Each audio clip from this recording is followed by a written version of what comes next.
Okay, am I streaming now? Let's see.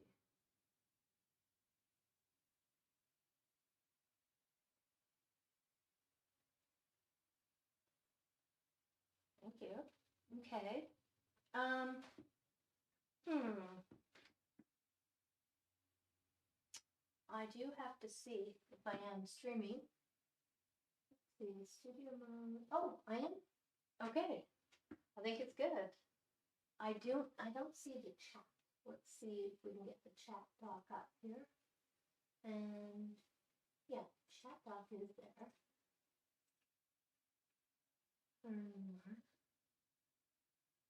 Oh, I've gotten out of my program. Okay, good. Hi, Craig. The sound is low. How about now? How does the sound now? Thank you so much, by the way, for helping me. Can you hear it now? And if not, that's okay because I do have a microphone that I can bring over. Just let me know how the sound is. Thanks. Okay, I'm counting on you, Craig.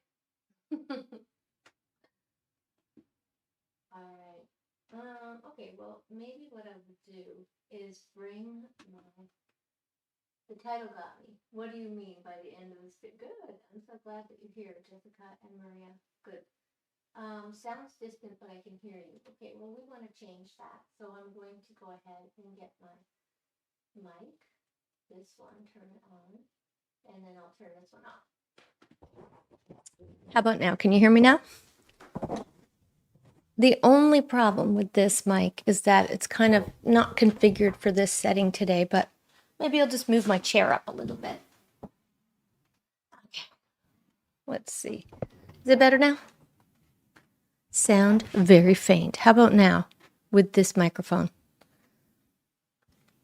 Okay, sure, mic is on, DJ mic is off. Sound is fine. Now it's nice and loud. Okay, good. So this is my professional podcasting mic, and I thought I would wear my little one today. I'm so glad that you could join me today because I have a really important message, something that I've learned just most recently, and I think it's really important to share this message with you. I've got to make sure I'm looking in the right camera. So I've changed. I went from neutral tones to blue tones, and it's not a coincidence that things are changing for me because my entire life, I would say, is changing. And because you guys have followed me for so long, I really want to take the time to explain it to you and the changes that you'll see coming up. So you've followed me, most of you, on my journey since I very first started. I think it was in about 2018. And of course, this journey has been going on since I can remember, but 2018, I was really searching, and that's where I found the near-death experience community, and I got into that, and it was really quite helpful. I really have only positive things to say about that, but even since then, things changed. And then every time I change, I feel like I have a narrower and narrower audience. Yes, you have grown with me. Thank you, Maria, and thank you, Jessica, and everybody who is here. It's hard to read because the chat is pretty far from me at the moment, but I want to continue on in sharing. So then I went independently, and I had the dream about Jesus in Sedona. But before I had the dream about Jesus, I knew that something was changing inside of me. I knew that there was more to just learning, avidly consuming near-death experiences. And although I do like them even to this day, and I actually love them because they show that we are eternal. And essentially that's my personal internal message, that we are eternal. And I think I'm making an assumption here. We all kind of fear what's on the other side of the transition that we call death. But there are also transitions within this life, and I'm just currently experiencing another big one. I went to Sardinia, and first of all, I didn't realize that Sardinia, like Sedona, has high vibrational spots. So some people call them vortexes.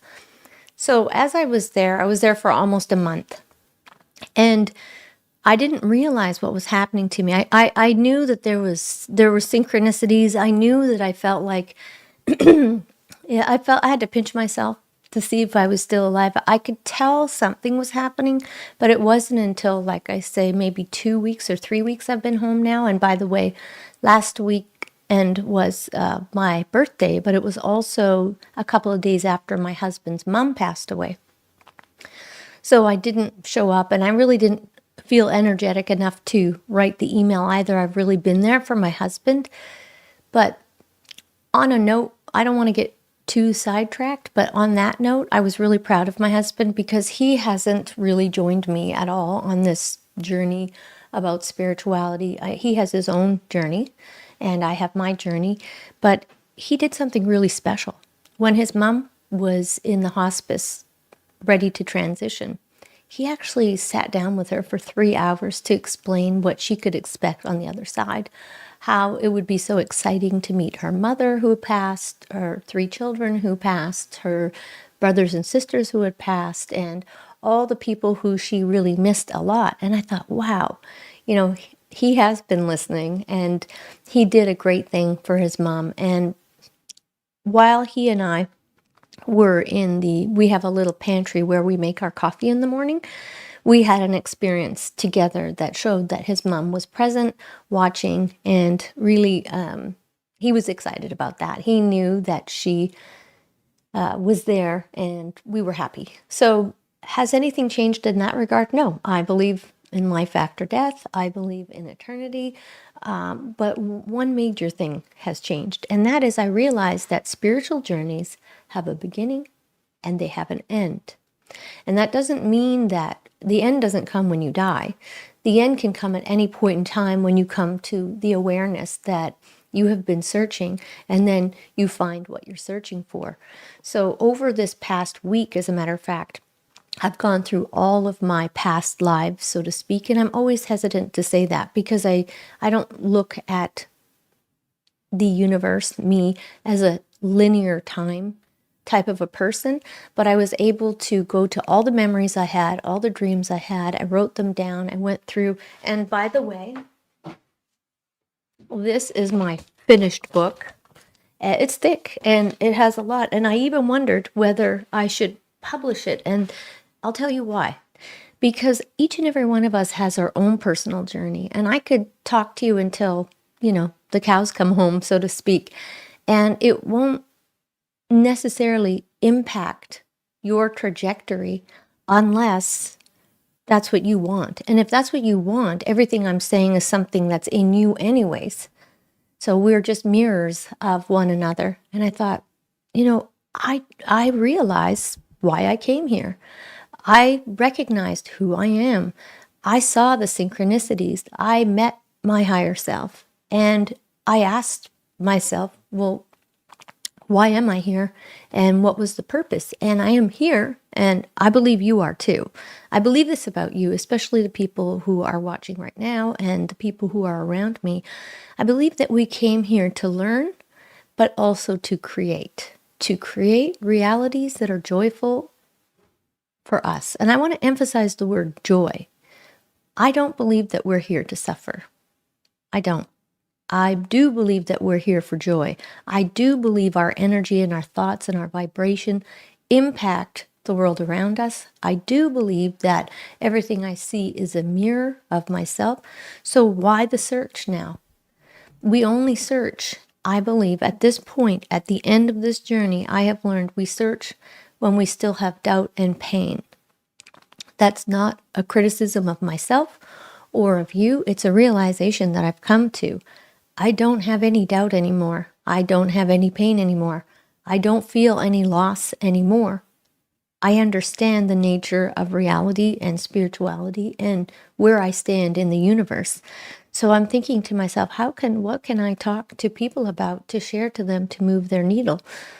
And in my opinion, the reality is that you are moving your own needle. I didn't do anything to move your needle. You chose to either watch, participate, learn, and grow.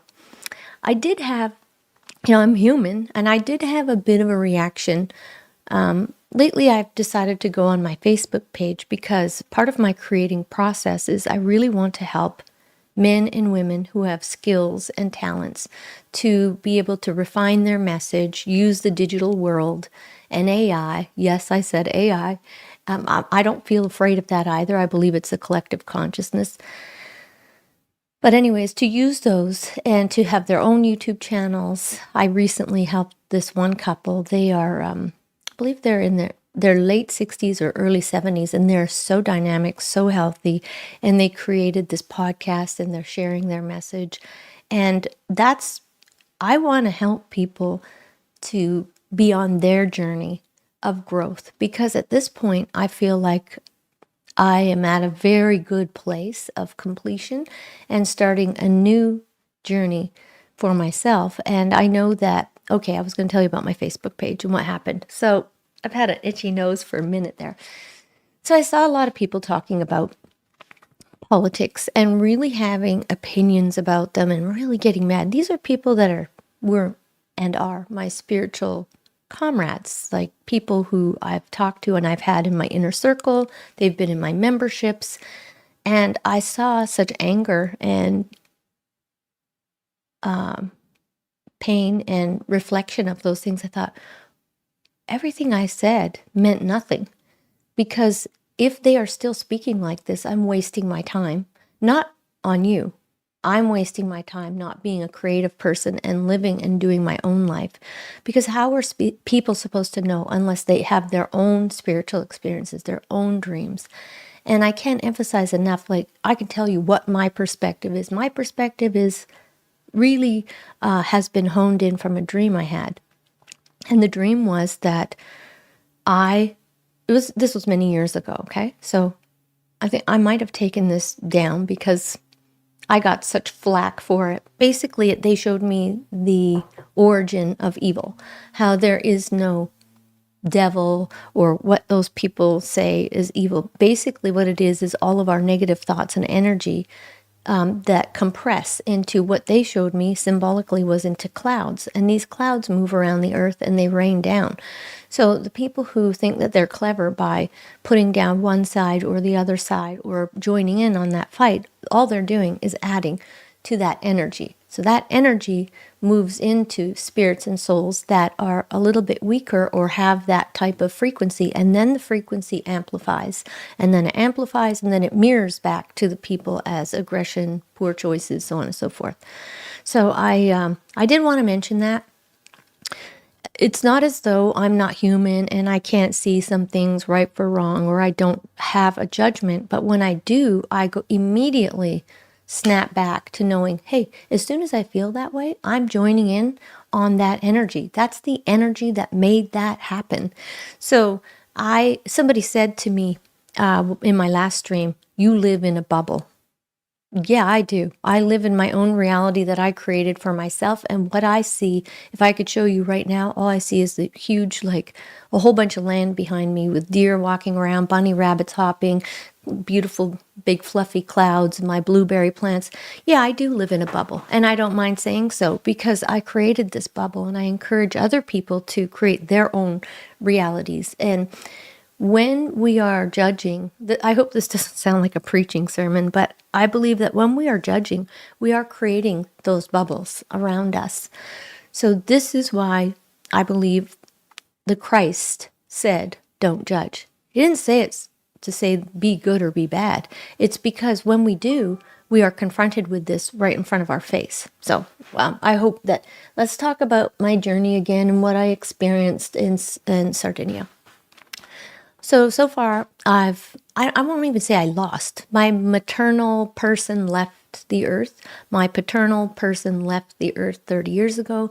I'm here now with my children and now my granddaughter, and I spend my time focused on doing what I can to give insight, be helpful. I can't even judge there. I mean, as a parent or a grandparent, you understand that you want to really exert your influence, but I realize that everybody has to go through their own personal journey, and every journey has a beginning and an end. And lucky for me, the end isn't at the point of my passing into a different dimension. But then again, maybe I am. And maybe that's how smooth the transition is or can be. I'm not sure of that yet. And I'm not even really concerned about it. I'm concerned about now and what I can do now to move the needle forward. And I recognize that not a lot of people are seeing it the same way, and I'm completely okay with that. I've always known that I'm on my personal journey, and it shouldn't matter what other people think about the journey, because you grow so strong inside and your energy becomes so magnetic and amplified that you create your own self-love and creativity. So let's go to where I feel right now. Where I feel right now is that I see a lot of people really struggling in terms of being able to create, like they want to create prosperity for themselves and abundance. And they think that it's because they don't know how to get to that prosperity and abundance.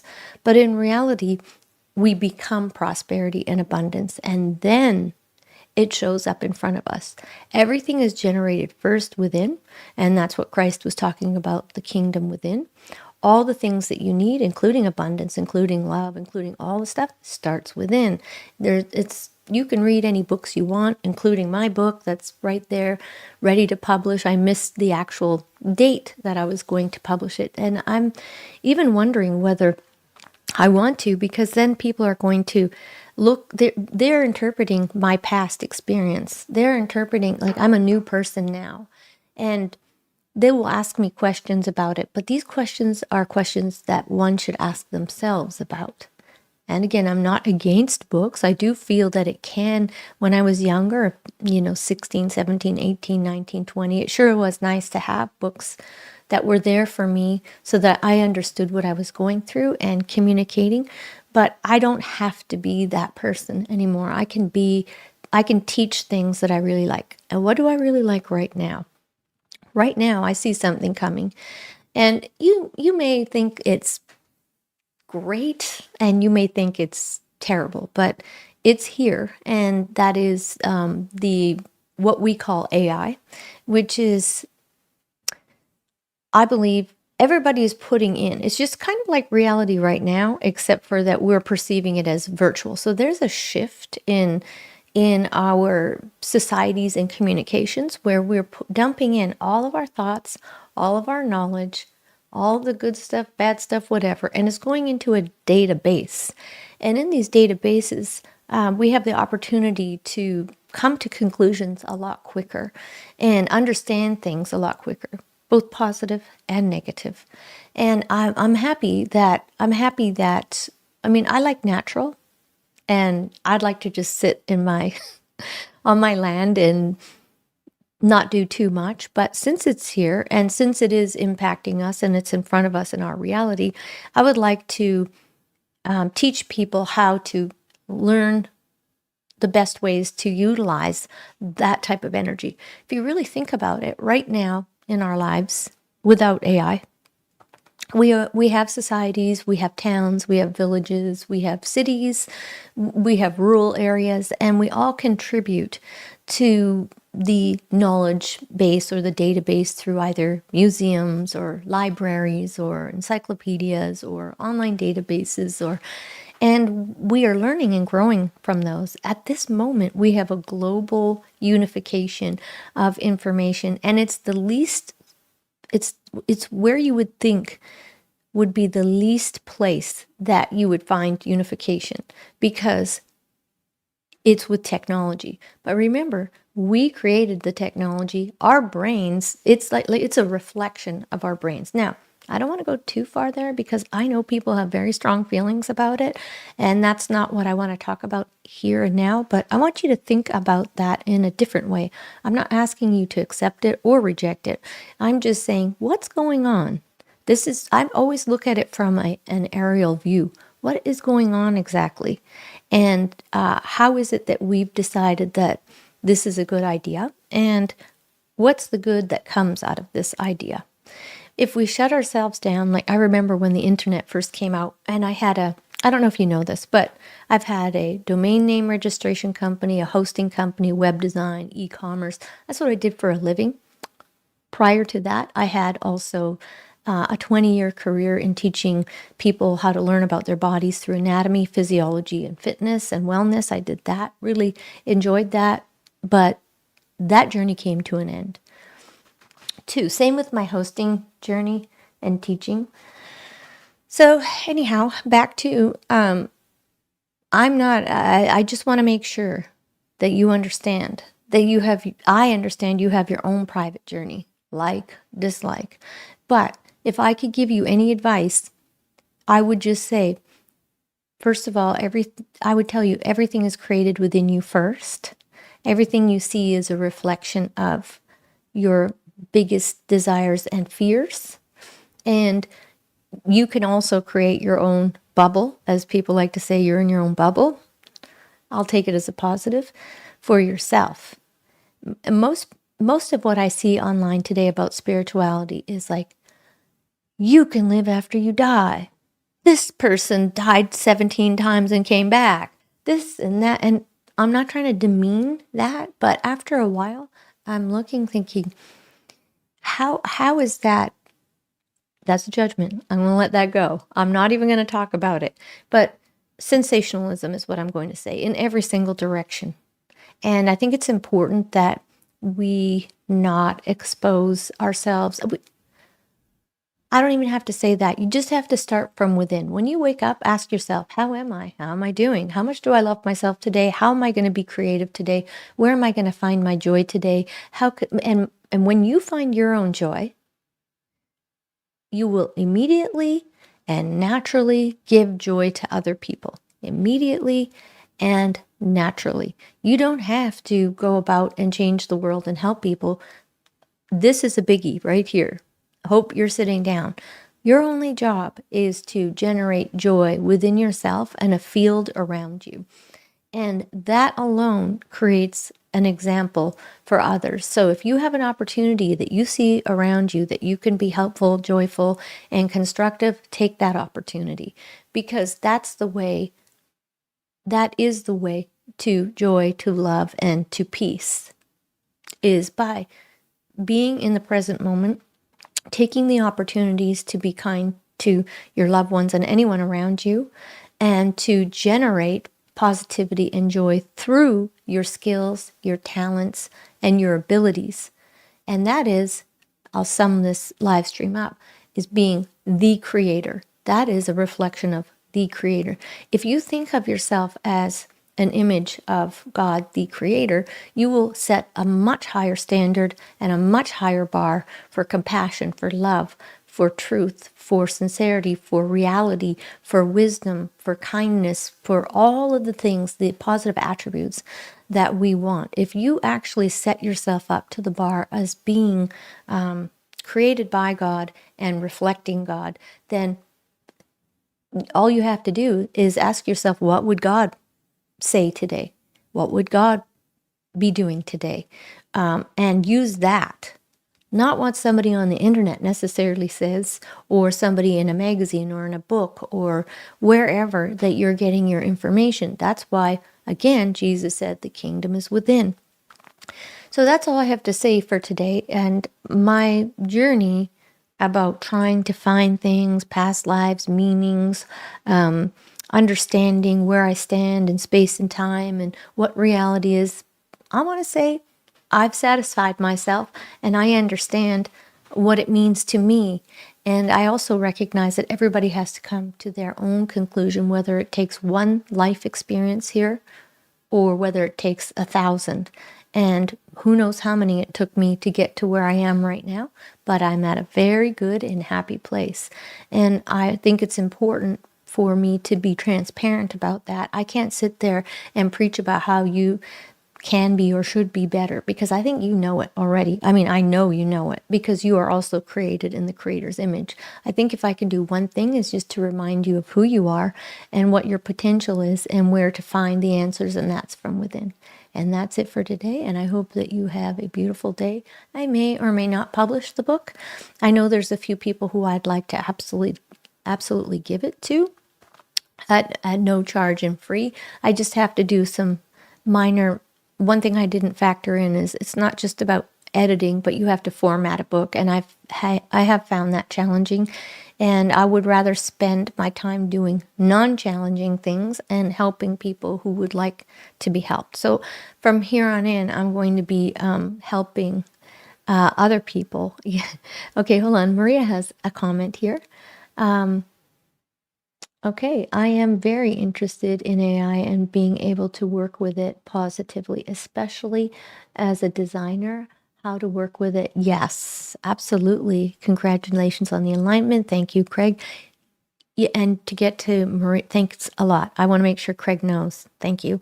And Maria, absolutely. This is the way we can and potentially should work with AI, is that using it to enrich your life and the lives around you. See, because if you enrich your life and you become a better designer and you have more resources, that way you can bring joy to more people through your design, whichever type of design that you do, because you now have more tools. You now have an input of all of the earth. Isn't that what we wanted? Didn't we want unification?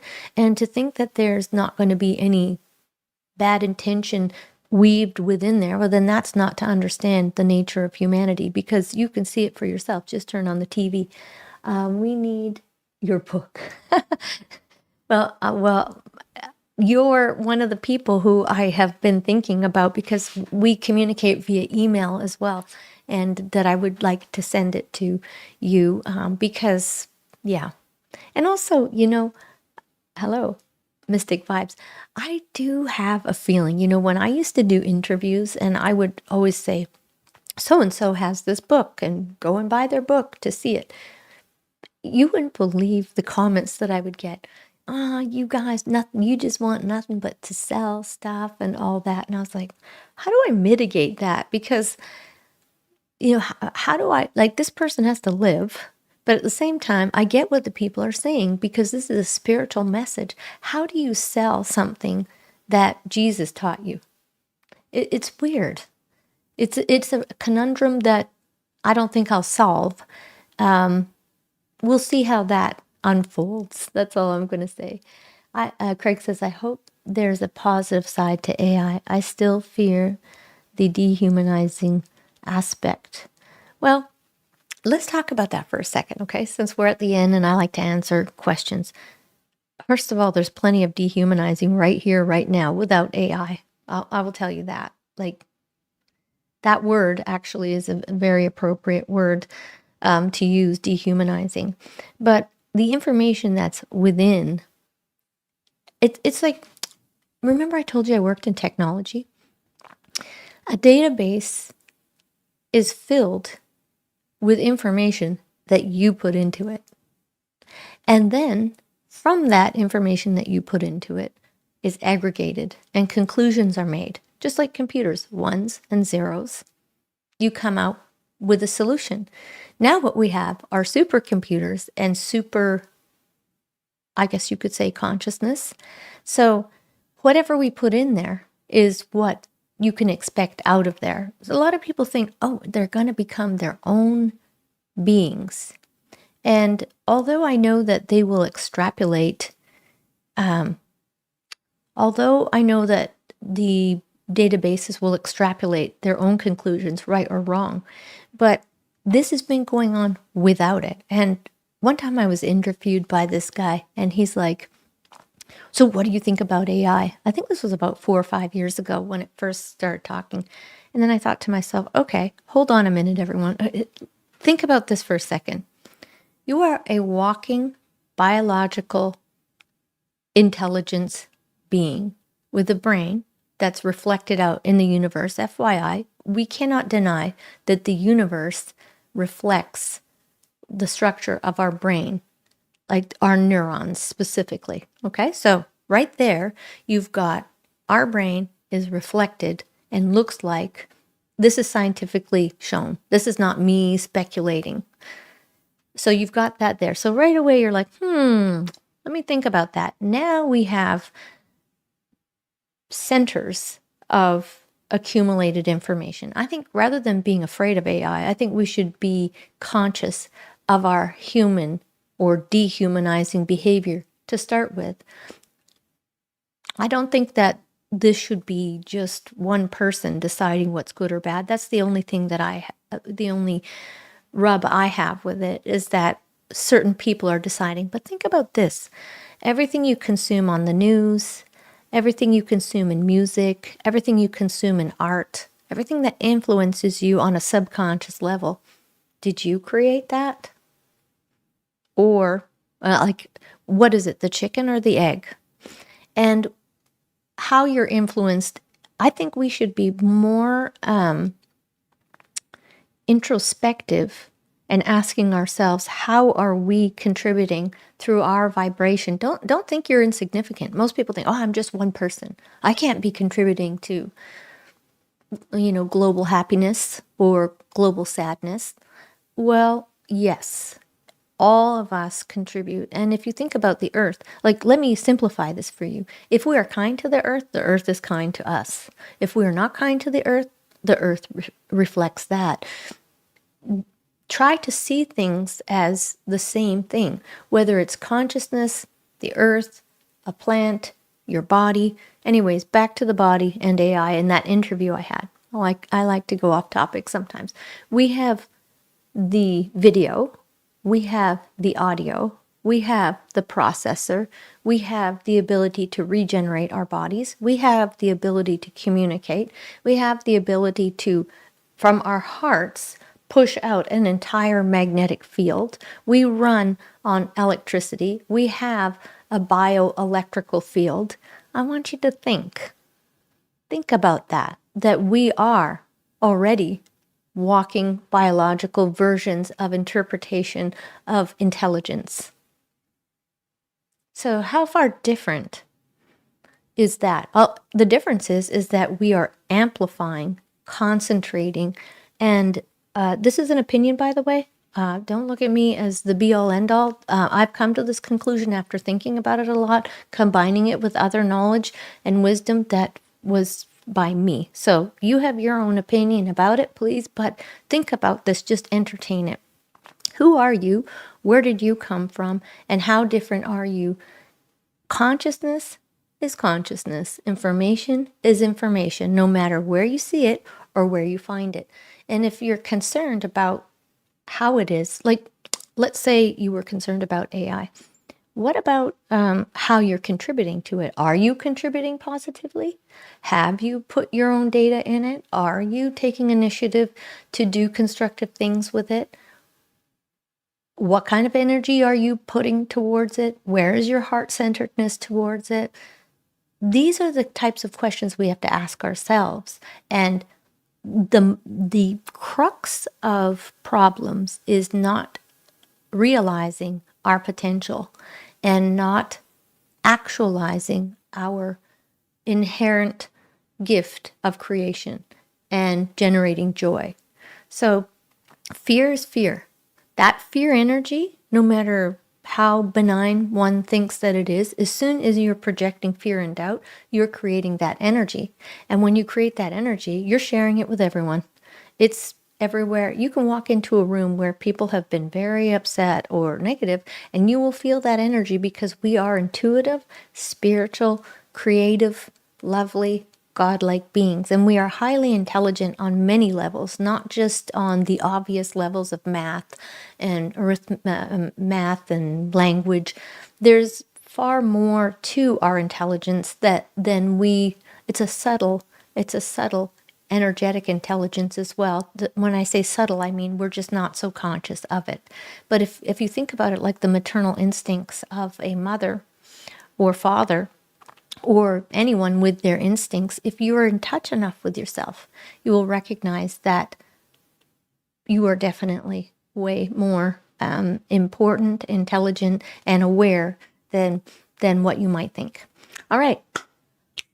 That's it for today. And I don't know what I'm going to do. I think I want to start focusing my energy on, I know I change, okay? And that's the nature of a spiritual journey. I know I really wanted to have my dreamscape thing. I'll still have my dreams and I'll still be on somewhat of a journey of my own, but I feel really good about where I'm at right now. But I think I'm going to put my focus into helping people spiritually aligned people or anyone who has the desire to move forward and understand the landscape of where we're living, particularly when it comes to providing for themselves. I think a lot of people are scared about providing for themselves, making and generating income and abundance for themselves. And I believe that our belief systems are what cause us to do that. So I'm going to go back to my technology roots and start helping people just like I helped the couple most recently. And I'm sure they wouldn't mind me naming them. That's Brad and Sharon, and they started a podcast called The Determined Life, and they teach people how living lasts longer than just 50, and that after 50, you can have a beautiful and wonderful life. And I really am quite excited for them and their message and their journey. They are inspiring too, because they look like, when I say beautiful people, I mean their souls shine through and they're doing what they love. He was a preacher, and she was the owner of a Pilates studio. Craig said, well, I'm off to plant my garden. I still prefer the real interactions. Yeah, well, reality is a very interesting thing. Yeah, and if it makes you happy, that's how you can tell. That's the indicator, is if it makes you happy. All right, well, we are going to be seeing each other around, I'm sure. I will email you. And if you're moving and diverging into a different direction, I urge you to have a wonderful life. And remember that you're super creative, super intelligent, and super filled with love.